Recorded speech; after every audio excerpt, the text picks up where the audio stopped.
अदानी आणि लोढांसोबत दाओसमध्ये करार करणं हा क्रूर विनोद आहे असं म्हणत काँग्रेसचे नेते माजी मुख्यमंत्री पृथ्वीराज चव्हाण यांनी मुख्यमंत्री देवेंद्र फडणवीसांच्या दाओस दौऱ्यावर जोरदार टीका केलेली आहे। किती परकीय उद्योग सुरू झाले यावर श्वेतपत्रिका काढाल का असा सवाल पृथ्वीराज चव्हाण यांनी मुख्यमंत्री फडणवीस यांना विचारलेला आहे। आपल्या सोशल मीडिया हँडल्सवर सुद्धा या संदर्भातला सवाल पृथ्वीराज चव्हाणांनी मुख्यमंत्र्यांना विचारला आहे। अशा प्रकारचे कधी 2 लाख, कधी 10 लाख, कधी 15 लाख, आता 30 लाख कोटी असे आकडे सांगितले जातात। आता एवढी गुंतवणूक आली तर ती आनंदाची गोष्ट आहे। देवेंद्र फडणवीस असतील, एकनाथ शिंदे असतील, मुख्यमंत्री म्हणून त्यांनी जेवढे डायव्हर्टचे दौरे केले त्या दौऱ्यामध्ये आल्याबरोबर त्यांनी जे पत्रकार परिषदा घेतल्या, आकडे सांगितले, त्याचं काय झालं याचं एक श्वेतपत्रिका महाराष्ट्राच्या युवकांना, बेरोजगार युवकांना कळू जाणं काय जाते।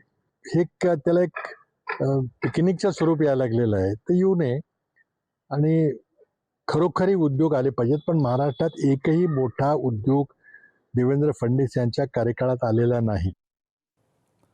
महाराष्ट्र सदन घोटाळ्यामध्ये छगन भुजबळ यांची निर्दोष मुक्तता प्रकरणामध्ये आता सामाजिक कार्यकर्त्या अंजली दमानी यांनी हायकोर्टाच्या मुख्य न्यायाधीशांकडे धाव घेतलेली आहे। दमानी यांनी मुख्य न्यायमूर्तींना पत्र लिहिलं असून भुजबळांविषयी दिलेल्या निर्णयाला स्थगिती द्यावी अशी पत्राद्वारे दमानी यांनी विनंती केलेली आहे।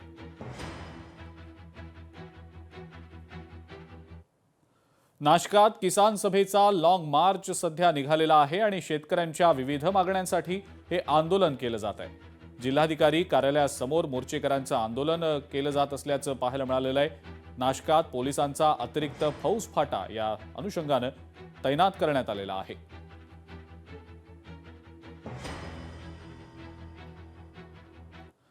सरकारनं आमच्या मागण्यांचा सकारात्मक विचार न करता प्रत्यक्षात अंमलबजावणी करावी अशी मागणी किसान सभेचे डॉक्टर अजित नवले यांनी केलेली आहे। अजित नवले यांच्याशी आमचे प्रतिनिधी महेश महाले यांनी संवाद साधलाय, पाहूया। जी लॉंग मार्चची नेहमीची आमची एक पद्धत आम्ही विकसित केलेली आहे, त्याच्यानुसार 22-25 किलोमीटरचा जो प्रवास दिवसभरचा असतो तो मुख्यतः 2 भागामध्ये विभाजित असतो। पहिले 10-15 किलोमीटर हे आपण करतो आणि ते एकदा झाले की मग परत संध्याकाळचे 10-15 किलोमीटर। मात्र याच्यामध्ये सुद्धा थोडासा गॅप देण्याची आवश्यकता असते, कारण सातत्यानं चालावं लागतं। ऊन प्रचंड आहे, त्याच्यामुळे डिहायड्रेशनची भीती असते आणि पाणी एकदा शरीरातलं एखाद्या शेतकऱ्याचं कमी झालं, आंदोलकांचं कमी झालं तर त्याचे वाईट परिणाम होऊ शकतात आणि म्हणून कलेक्टर कचेरीच्या समोर आता आपण हा पडाव टाकलाय। लोकशाही मराठी ऐका, पहा, जागरूक रहा।